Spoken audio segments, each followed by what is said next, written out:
People, if you want to go out there and become a legendary entrepreneur, this episode is for you. The strategy that I'm about to teach you today is a strategy that turned an ordinary English professor into a legendary businessman who today is known as one of the greatest business icons of his generation.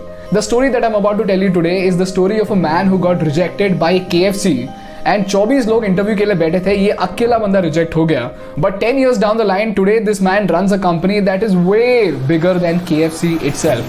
This is a story of a man who does not even know how to code a computer, but today is the founder of one of the biggest internet companies in the world. तो सवाल ये है, how the hell is it even possible for a man to do something this remarkable without actually having the skill sets which are usually required to do something like this? As it turns out, people, that's where the business strategy that I'm about to tell you comes into play. Now, this is a story that dates back to the year 2004 when China was just opening up to e-commerce. Now, back then, people, China was a very closed nation, and as soon as China opened its gates to e-commerce, several multinational corporates which were highly successful in the United States had their eyes on China. Why? Because China and India both put together, we form half of the world. So if a company has established itself in China, by default, that company would become the most dominant company in their industry. Now, out of these many multinational corporates, one of the most successful and the most powerful company was eBay. And eBay was one of the most magnificent companies of that time because eBay had captured 16 countries in UK and US in terms of e-commerce. And as soon as eBay declared a statement to come and conquer the Chinese market, every single expert in the business domain stated that eBay is going to very easily conquer the Chinese market. But while the world was obsessively talking about how eBay is going to change the Chinese market, there was a struggling entrepreneur who decided to wage a war against this billion-dollar tech giant. To put that straight, people, eBay was a $30 billion company which had the perfect market recipe for success to come and conquer China.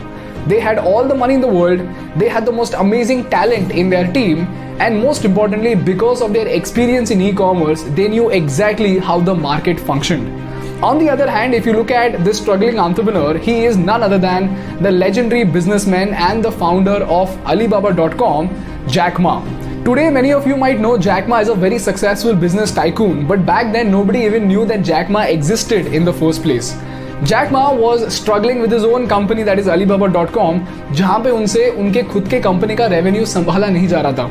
तो सवाल ये है कि ऐसे situation में Jack Ma ने ऐसा क्या सोचा जिससे उनको ये कॉन्फिडेंस आया कि वो eBay को चाइना में डिफीट कर सकते हैं. और यही सवाल रिपोर्टर्स ने जैकमा से पूछा, and that too in a very insulting manner, wherein they asked that you do not even know how to deal with the finances of your own company.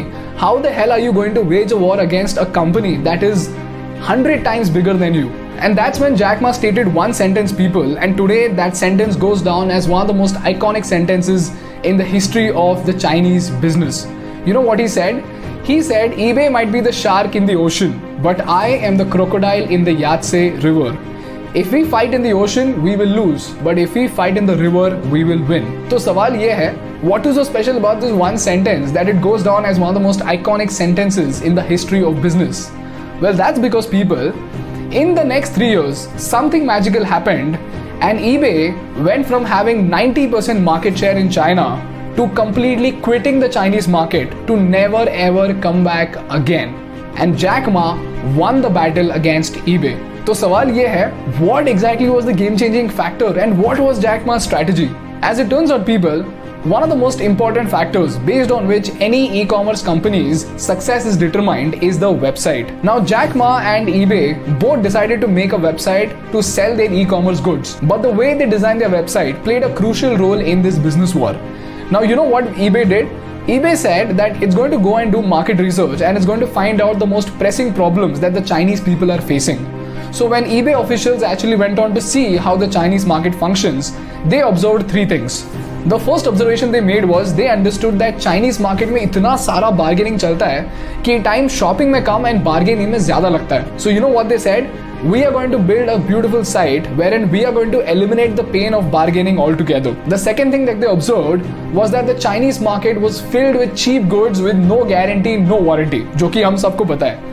So they decided to make a site which would sell high quality products. And third and most importantly, they observed that China में जो भी सारे छोटे मोटे websites हैं वो सारे इतने ज्यादा क्लस्टर्ड और इतने ज्यादा क्लमजी हैं कि पता ही नहीं चलता है कि किसको क्लिक करने से क्या होगा. And that is the reason why they decided that they are going to build an absolutely clean site which is going to have only a few buttons so that the customer has a remarkable experience.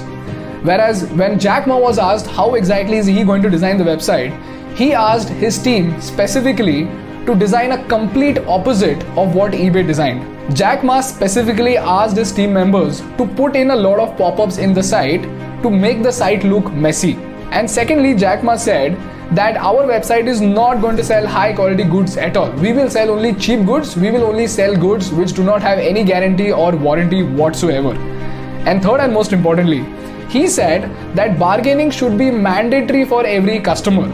No customer should ever shop without bargaining.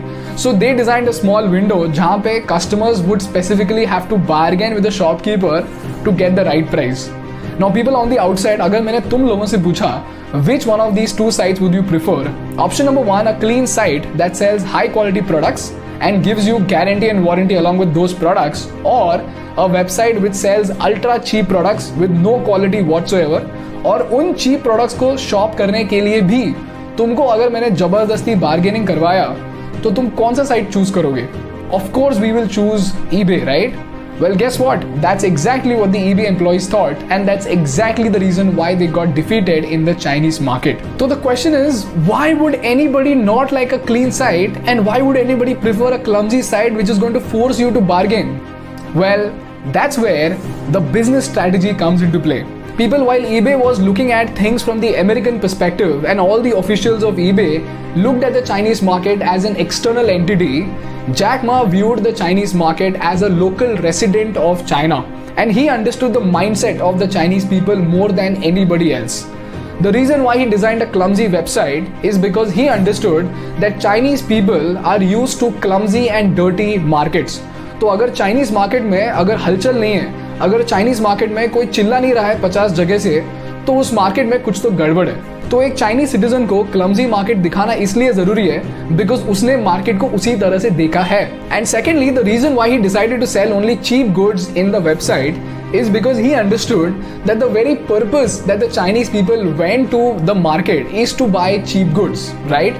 Now, I don't know how many of you guys will relate to this, but then we have a Pimpri Bazaar over here, and trust me guys, all of us go to the Pimpri Bazaar and people travel all the way, say tens of kilometers, to actually come and buy only dirt cheap products. People come there to buy only first copy products, and nobody would ever come there to buy a Nike shoe because they know कि अगर इन्होंने Nike shoe अगर Pimpri market से खरीदा है तो पक्का कुछ तो झोल है.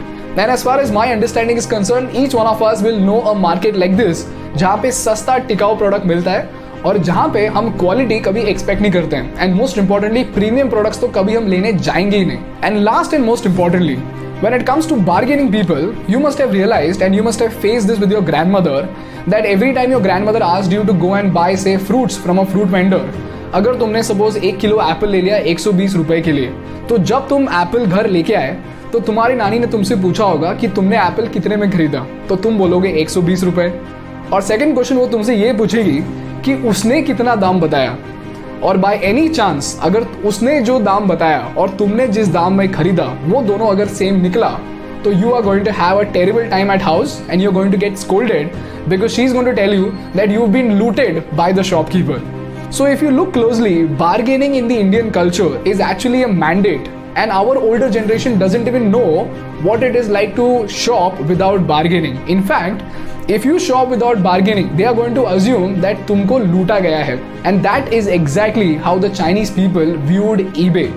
Because there was no scope of bargaining, उनको बाय डिफॉल्ट लगा कि ये जो साइट है ना ये अपने को लूट रहा है. And that's the reason why Chinese people did not go to eBay and they came to taobao.com because it abided by their culture and by their norms. So from this story, each one of you guys have 3 very important lessons to learn. The first lesson is that the opposite company might be a $1 billion company, and every time you face something like this, always remember that that company might be the shark in the ocean, but you will always be at an advantage because you are the crocodile in the Yangtze River.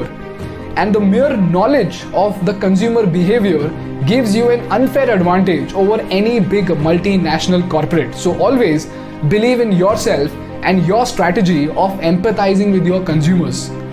Number 2, Tomorrow, when you go on to become a $1 million company or a $1 billion company, always remember this time you might be the shark in the ocean, and you have to be extremely careful about the crocodile in the Yangtze River that you might be facing.